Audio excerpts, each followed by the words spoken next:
एकदा काय झालं, सोनू नावाची एक मुलगी असते. चौथीत असते ती.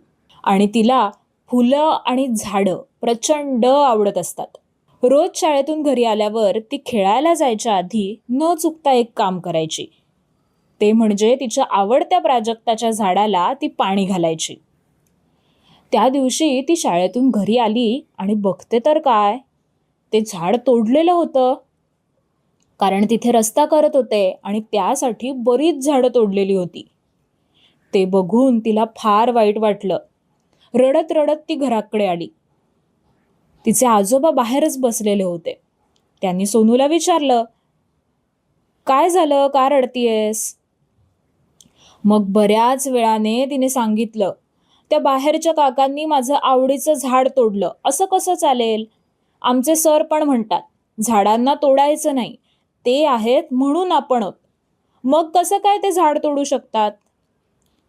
मग आजोबांनी तिला खूप समजावलं की कसं ते झाड रस्त्याच्या मध्येच येत होतं आणि त्यामुळे रस्ता झाला नसता, मग आपल्या सगळ्यांनाच अडचण झाली असती की नाही.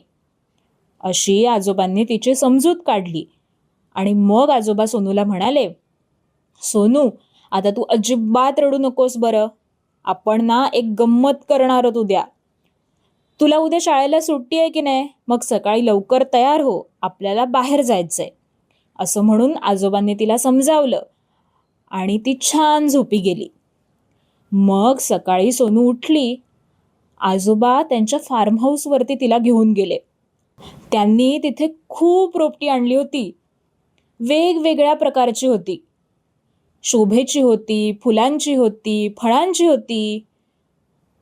आणि ती सगळी त्यांनी सोनूला लावायला दिली. मग सोनूने ती लावली आणि सोनू खूप खुश झाली.